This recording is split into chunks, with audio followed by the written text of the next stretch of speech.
दोस्तों, नई parliament building को लेकर काफी खबरें चल रही हैं और आपको भी पता होगा कि 28 मई के दिन प्रधानमंत्री इसे ऑफिशियली इनॉग्रेट करेंगे। लेकिन आखिर इस नई बिल्डिंग की जरूरत पार्लियामेंट को क्यों पड़ गई और इस नई बिल्डिंग में ऐसा क्या खास है?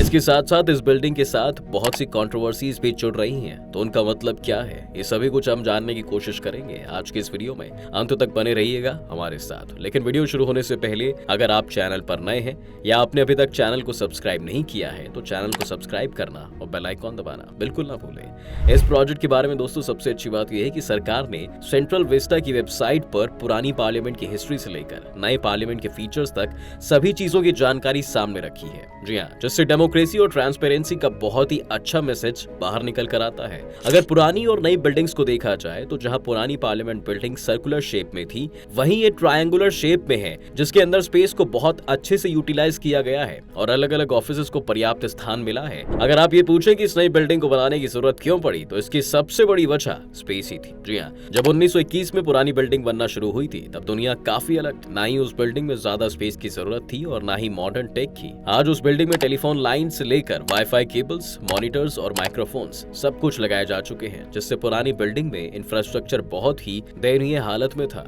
इसके अलावा पार्लियामेंट में अब स्टाफ की भी जरूरत है, जिसके लिए वहाँ ऑफिस स्पेस चाहिए। कम जगह होने के कारण वहाँ पर काम कर रहे स्टेनोग्राफर से लेकर IT डिपार्टमेंट के लोगों तक को प्रॉब्लम आती थी और नेताओं की सीटिंग भी काफी नैरो थी।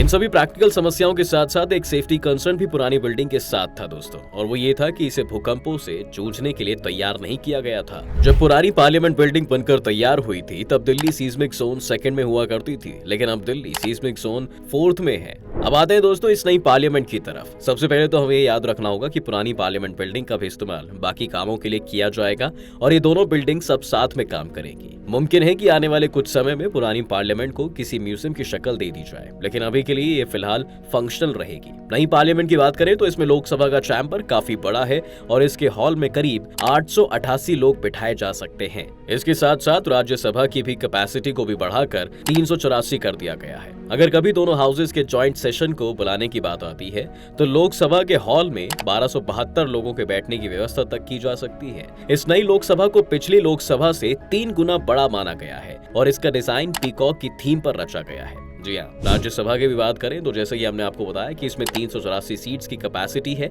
और इसके डिजाइन को लोटस की थीम पर रचा गया है। इसके साथ ही साथ यहाँ के ऑफिस स्पेसेस भी लेटेस्ट टेक्नोलॉजी से पूरी तरह से इक्विप्ड हैं और वो वाईफाई कनेक्शन हो या दूसरे कम्युनिकेशन चैनल, सभी को डिजाइन के अंदर इनकलकेट किया गया है। पार्लियामेंट में जो कमिटीज बनती हैं उनके मिलने के लिए भी बड़े कमिटीज रूम बनाए गए हैं। साथ ही वहाँ के ऑडियो विजुअल डिवाइसेस को भी बेहतर किया गया है। पार्लियामेंट के अंदर ही लाइब्रेरी को बनाने में खास ध्यान दिया गया है, जिससे कि पार्लियामेंट्रियंस के लिए बुक और आर्काइवल मटेरियल को एक्वायर कर पाना ज्यादा आसान हो जाएगा। इस सब के साथ साथ इस नई पार्लियामेंट को एनर्जी एफिशिएंट बनाया गया है और ये दिव्यांग फ्रेंडली भी है, यानी किसी भी तरह के इंसानों को यहाँ की सर्विसेज एक्सेस करने में कोई परेशानी नहीं आएगी। सेंट्रल विस्टा की ऑफिशियल वेबसाइट के मुताबिक इस पूरे प्रोजेक्ट में 23,04,095 घंटे का एम्प्लॉयमेंट जनरेट हुआ है और इसे बनाने में सेफ्टी स्टैंडर्ड्स का भी ध्यान रखा गया है। लेकिन फिलहाल अब आते हैं दोस्तों इस बिल्डिंग से जुड़ी कंट्रोवर्सीज की, जो कि थमने का नाम ही नहीं ले रही है। पहली कंट्रोवर्सी तो इसके इनॉग्रेशन डे को लेकर ही है, क्योंकि 28 मई के जिस दिन को चुना गया है वो वीडी सावरकर की जन्म तिथि है और विपक्ष का कहना है कि ऐसे आदमी को पार्लियामेंट के नाम से जोड़ना, जिसने अंग्रेजों से जेल में रहते हुए इतनी बार माफी मांगी थी, फ्रीडम फाइटर्स के लिए अपमान जैसा होगा। लेकिन बात यहाँ पर भी खत्म नहीं होती, क्योंकि 18 मई के दिन लोकसभा सेक्रेटरिएट ने स्टेटमेंट इशू किया है कि नई बिल्डिंग का इनॉग्रेशन प्रधानमंत्री के हाथों से होगा। इस पर भी बहुत सी टिप्पणियां आई हैं। बहुत सी पार्टीज का कहना है कि प्रधानमंत्री की जगह राष्ट्रपति द्रौपदी मुर्मू से इसका उद्घाटन करवाना चाहिए। CPI के लीडर डी राजा ने भी कमेंट करते हुए कहा है कि प्रधानमंत्री स्टेट के एग्जीक्यूटिव ऑर्गन के हेड होते हैं, जबकि पार्लियामेंट एक लेजिस्लेटिव ऑर्गन है, इसलिए यही बेहतर होता कि राष्ट्रपति द्वारा इसका उद्घाटन करवाया जाता। कांग्रेस अध्यक्ष मल्लिकार्जुन खड़गे ने भी ये कहा है कि सिर्फ राष्ट्रपति ही है जो सरकार के साथ ऑपोजिशन और आम नागरिकों को रिप्रेजेंट करती है। प्रेसिडेंट वाले आर्गुमेंट में थोड़ा दम भी है दोस्तों, क्योंकि पार्लियामेंट को लोकसभा, राज्यसभा और प्रेसिडेंट मिलकर बनाते हैं। लेकिन ये सेंट्रल विस्टा के साथ जुड़ी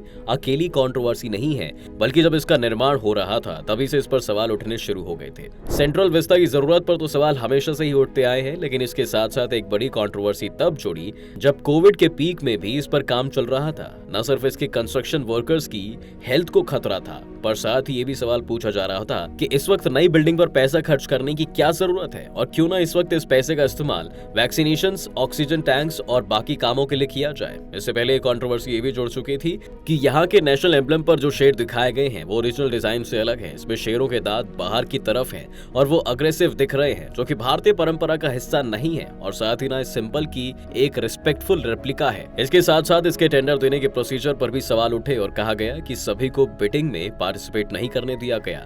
इसके अलावा इसे बनाने के लिए जो अलग अलग डिपार्टमेंट से क्लियरेंस लेने की जरूरत थी वो भी बहुत जल्द ही बिना प्रोसेस के फॉलो किए अप्रूव कर दी गई। इसको लेकर जनवरी 2021 में सुप्रीम कोर्ट में पिटीशंस भी फाइल की गई थी, लेकिन सुप्रीम कोर्ट ने इसमें कोई आपत्ति नहीं जताई। सिर्फ पार्लियामेंट बिल्डिंग ही नहीं दोस्तों, बल्कि पूरे सेंट्रल विस्टा प्रोजेक्ट पर ही सवाल उठ रहे हैं और इसमें कुछ भ्रांतियां भी फैल रही हैं, जिसका सरकार ने जवाब दिया है। कुछ लोगों ने खबर भी फैलाई है कि हेल्थ केयर और कोविड रिस्पांस में लगने वाला बजट इस प्रोजेक्ट में डाइवर्ट कर दिया गया, लेकिन सरकार का कहना है कि हेल्थ केयर स्पेंडिंग में गिरावट नहीं आई है, बल्कि वो 137% तक बढ़ गई है और इसके साथ साथ वैक्सीनेशंस के लिए दी गई वन टाइम ग्रांट भी इस पूरे बजट के खर्चे का 1.75 गुना थी। इसलिए फंड्स डाइवर्ट करने जैसी कोई बात ही नहीं है। इसके साथ साथ कुछ लोगों ने यह भी कहा है कि करंट पार्लियामेंट बिल्डिंग को भी रेनोवेट किया जा सकता था, जिस पर सरकार का कहना है कि पुरानी पार्लियामेंट बिल्डिंग अपनी फुल कैपेसिटी पर थी और इससे ज्यादा उसे एक्सपेंड नहीं किया जा सकता था। साथ ही ये इतनी पुरानी भी हो गई थी कि इसमें अब कुछ चेंजेस किए जाए तो इसकी स्ट्रक्चरल इंटीग्रिटी को पहुंचने वाले नुकसान से ये एक सेफ्टी कंसर्न भी बन सकती है। इसके बाद जब अप्रूवल प्रोसेस और परमिशन का सवाल आया तो सरकार ने कहा कि काम शुरू होने से पहले ही सभी तरह के लोकल बॉडी और स्टैच्यूटरी अप्रूवल्स के लिए गए थे और साथ में इसे सुप्रीम कोर्ट से भी पास करवा दिया गया था। वहीं इसी बीच एक खबर प्रोटेस्ट कर रहे रेसलर्स की तरफ से भी आई थी कि जिनके आंदोलन के समर्थन में वो लोग इसी बिल्डिंग में 28 मई के दिन महापंचायत रखना चाहते हैं। इसके आगे क्या होगा वो तो उसी दिन पता चलेगा, लेकिन जैसा कि आप देख सकते हैं दोस्तों कि पार्लियामेंट तो नई बन गई है, लेकिन झगड़े वही पुराने हैं। कोई किसी से सहमत नहीं है, लेकिन शायद लोकतंत्र इसी का नाम है। एक नागरिक के तौर पर नई पार्लियामेंट बनना अगर आप सेलिब्रेट करना चाहते हैं तो कर सकते हैं और नहीं भी करना चाहते हैं तो इससे भी कुछ होगा नहीं। अब प्रोजेक्ट तो कंप्लीट हो ही चुका है और सरकार ने इसके पक्ष में कुछ अच्छी दलीलें भी दी हैं, जिस हिसाब से इसे एनवायरमेंट और टेक्नोलॉजी को ध्यान में रखकर डिजाइन किया गया है। इससे ये दुनिया को भारत के आने वाले कदम भी दिखाती है, जिसमें हमारी कल्पना इस नई दुनिया को लीड करने की है। इस नई पार्लियामेंट और सेंट्रल विस्टा प्रोजेक्ट से जुड़ी काफी सारी जानकारियां इनकी ऑफिशियल वेबसाइट पर भी हैं दोस्तों, जिसे काफी अच्छे से डिजाइन किया गया है। न सिर्फ आपको यहाँ पर तस्वीरें देखने को मिलेंगी, लेकिन आपको पुरानी पार्लियामेंट बिल्डिंग से लेकर अभी तक की पूरी कहानी भी इसमें मिल जाएगी। इस बिल्डिंग के लिए इस तरह के इमोशंस एवोक करते हैं जो कि एक नागरिक को अपनी सांसद को देखकर फील होना चाहिए। अब बस यही देखना बाकी रह गया है कि इस नई पार्लियामेंट में क्या एमपीज की अटेंडेंस ज्यादा रहेगी या वो अभी भी अपने घर से ही पूरे देश को चलाएंगे। आपको ये लगता है नई संसद के साथ क्या देश की पॉलिटिक्स में भी बदलाव संभव है? अपनी राय हमें कमेंट्स में जरूर लिखिएगा। उम्मीद है कि आपको आज के इस वीडियो में काफी कुछ नया मिला होगा। अगर आपको ये वीडियो पसंद आया है, वीडियो को लाइक करें और अगर आप इस चैनल पर नए हैं तो जाने से पहले चैनल को सब्सक्राइब करना भी ना भूलें।